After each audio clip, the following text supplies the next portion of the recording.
Hallo ihr Lieben, heute gibt es wieder eine leckere kalte Suppe für euch. Diese Suppe wird ganz ohne Kochen gemacht. Es heißt Okroschka und bei uns wird diese Suppe ganz gerne an heißen Sommertagen gegessen. Lasst uns mit dem Rezept anfangen. Für das Rezept brauchst du gekochte Kartoffeln und gekochte Eier. Ich habe gesagt, man muss für das Rezept nichts kochen. Ja, man muss die Kartoffeln und die Eier kochen, danach die komplett abkühlen lassen. Aber natürlich kannst du auch gekochte Kartoffeln vom Vortag nehmen. Wenn du zu viele gekocht hast, dann passt das auch perfekt. Und das gleiche gilt auch für gekochte Eier. Dann brauchst du noch ein Wurst. Ich habe eine Krakauer Wurst genommen, die etwas mehr Geschmack hat, aber du kannst auch jede andere Wurst nehmen oder wenn du kein Fleisch dazugeben möchtest, dann kannst du den Wurst auch weglassen. Dann habe ich hier auch schöne saisonale Radieschen, Gurke, Lauchzwiebel, Dill, ganz wichtig. Es gibt auch einen ganz schönen Geschmack für die Suppe. Dann habe ich hier Kefir. Ich nehme gerne eine etwas fettigere Kefir. Ich mag nicht, wenn man für die Suppe die fettarme nimmt, sondern die etwas fettigere, weil es dann etwas mehr Cremigkeit für die Suppe gibt.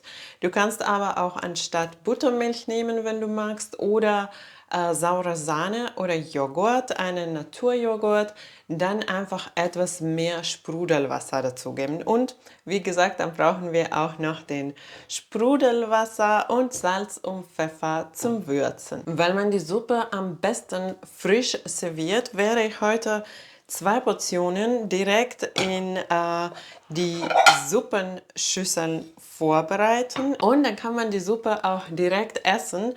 Am liebsten würde ich dir auch empfehlen, entweder die Suppe direkt servieren oder am selben Tag servieren, weil wir wie auch beim Salat frische Gemüse verwenden und die dann nicht so gut haltbar sind, wenn die schon geschnitten sind. Und jetzt einfach alle Zutaten klein hacken. Ich habe diesmal solche kleine Gurken, deswegen habe ich für jede Portion eine kleine Gurke genommen. Aber wenn du eine Salatgurke nimmst, so normale Größe, dann ungefähr ein Viertel für jede Portion nehmen.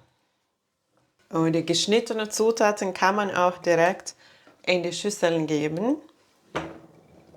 Dann nehme ich auch 5 kleine Radieschen pro Portion. Wenn du den pfeffrigen Geschmack von Radieschen nicht so gerne magst, dann kannst du natürlich auch etwas weniger nehmen. Dann 1 bis 2 Kartoffeln klein würfeln.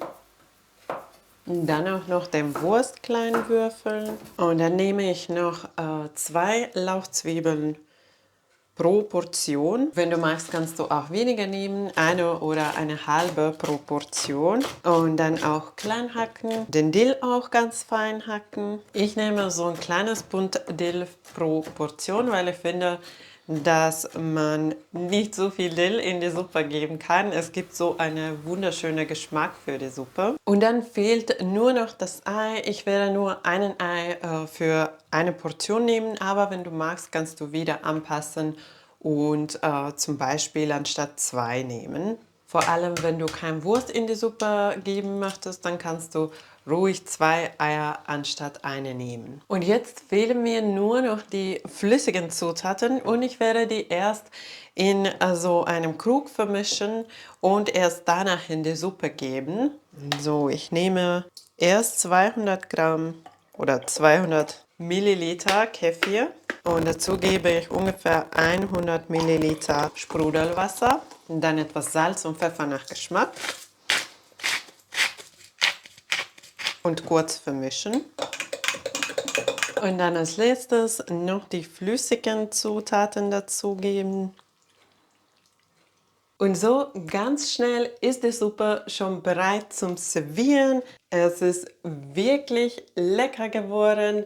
Ich habe es noch nicht vermischt, weil ich finde, die Zutaten sehen so wirklich schön aus, wenn die so verteilt sind. Aber natürlich vor dem Essen kannst du die Suppe noch vermischen. Ich finde, diese Suppe ist wie ein Salat, aber mit etwas mehr Flüssigkeit. Und uns schmeckt diese Suppe vor allem an richtig heißen Sommertagen. Ich finde, die Kombination von den frischen Gemüsen und Kefir ist richtig erfrischend. Ich hoffe, dir hat mein Rezept auch gefallen und wenn ja, vergiss nicht den Daumen nach oben zu geben und wenn du neu auf meinem Kanal bist, kannst du jetzt abonnieren, um keine neue leckere Rezepte zu verpassen. Danke, dass du dabei warst. Tschüss und bis zum nächsten Mal.